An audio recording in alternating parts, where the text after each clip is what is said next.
Alaska has the highest rate of rape in the country, is over 3 times the national average. We also have one of the highest rates of child sexual assault in the country, nearly 6 times the national average, according to the UAA Justice Center's Alaska Victimization Survey. That 2020 survey found that over 35% of Alaskan women reported being sexually abused before the age of 18.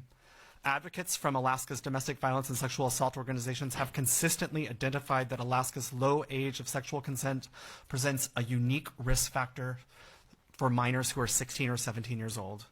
Under current statute, 16 and 17-year-old individuals can legally consent to sex, meaning that in the case of a sexual assault, these minors must prove that they did not consent to sex in court. First met Representative Gray.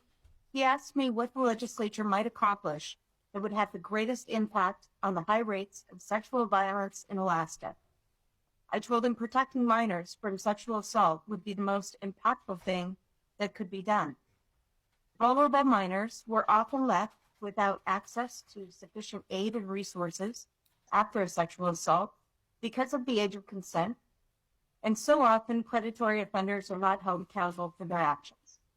My name is Josh Moore. I've been in law enforcement for over 20 years now. I currently supervise a unit that travels from the Canadian border west to Caltech and from the Brooks Range down to Fairbanks. We have 27 different communities that we serve, and this bill hits home with the people that I serve. Currently, the GAP provides us a loophole for offenders who have the ability to target minors who can't even engage in any sort of contract of themselves, but yet they're allowed to engage in actions that have lasting consequences in their life.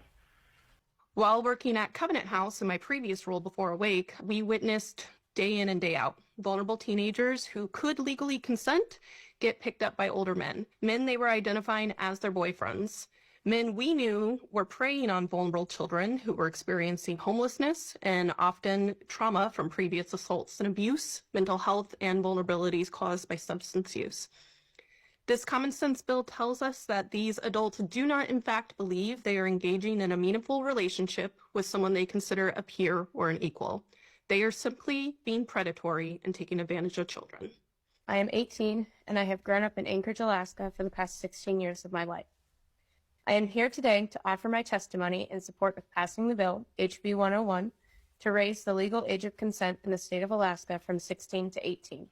This issue is deeply personal for me, and I believe it is crucial for the protection and well-being of our youth, especially our 16 and 17-year-olds. As a younger teen, I was assaulted. At the time, I did not fully understand the weight of what had happened to me.